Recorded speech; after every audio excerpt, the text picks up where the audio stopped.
ಆತ್ಮೀಯ ವೀಕ್ಷಕ ಮಿತ್ರರೇ, ಇವತ್ತು ನೀರು ದೋಸೆ ಹೆಂಗೆ ಮಾಡೋದು ಅಂತ ತೋರಿಸಿಕೊಡ್ತಾ ಇದ್ದೇನೆ. ಅದಕ್ಕೆ ದಪ್ಪ ಅಕ್ಕಿ ಅಥವಾ ಸಣ್ಣ ಅಕ್ಕಿ ಅಥವಾ ನುಚ್ಚು ಯಾವುದಾದ್ರೂ ಆಗುತ್ತೆ. ಒಂದು 5-6 ಗಂಟೆ ನೆನೆಸಿಡಬೇಕು.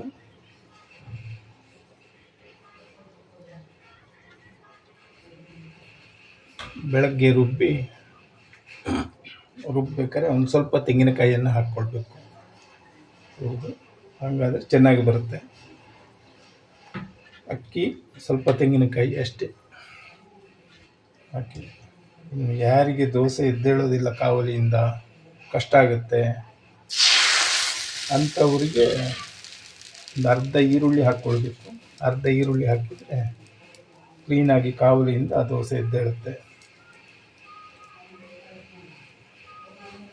ಆಮೇಲೆ ಪ್ರತಿ ದೋಸೆ ಹಾಕಬೇಕಾದ್ರೂ ನೀವು ಎಳ್ಳೆಣ್ಣೆ ಅದನ್ನು ಕಾವಲಿಗೆ ಸವರ್ಕೊಳ್ಬೇಕು, ಇಲ್ಲಾಂದರೆ ಕಾವಲಿಂದ ದೋಸೆ ಬಿಡೋದಿಲ್ಲ.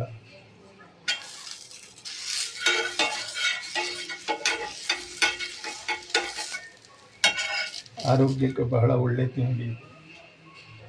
ಯಾವುದೇ ಗ್ಯಾಸು ಇಂಥದ್ದೆಲ್ಲ ಏನೂ ಆಗಲ್ಲ. ಬರೀ ಅಕ್ಕಿ, ತೆಂಗಿನಕಾಯಿ ಇರೋದ್ರಿಂದ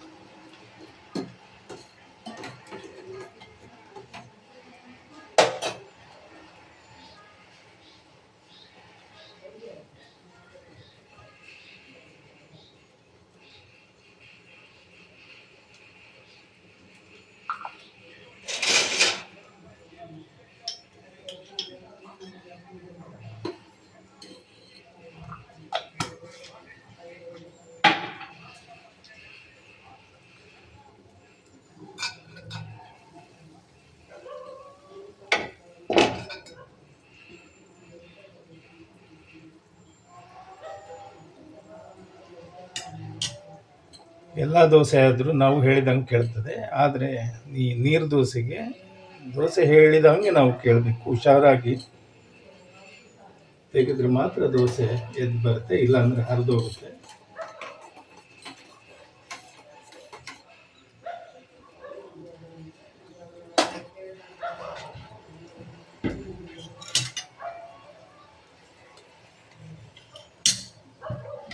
ನೋಡಿ, ದೋಸೆ ಹಿಟ್ಟು ಈ ಹದಕ್ಕಿರಬೇಕು, ನೀರಾಗಿರಬೇಕು. ಬೇರೆ ದೋಸೆ ಹಿಟ್ಟಿನಂಗೆ ಮಂದ ಇರಬಾರ್ದು.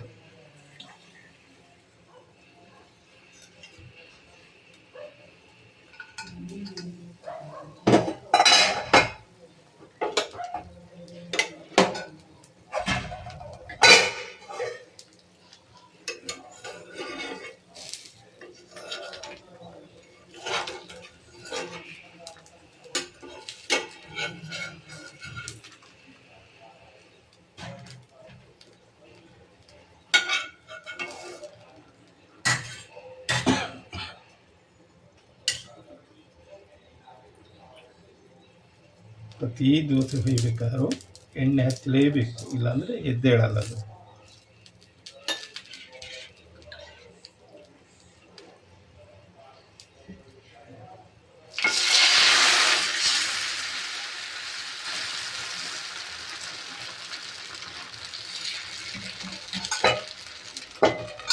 ಯಾವ ರೀತಿ ಹಾಕೋದು ತೋರಿಸ್ಕೊಟ್ಟೆ.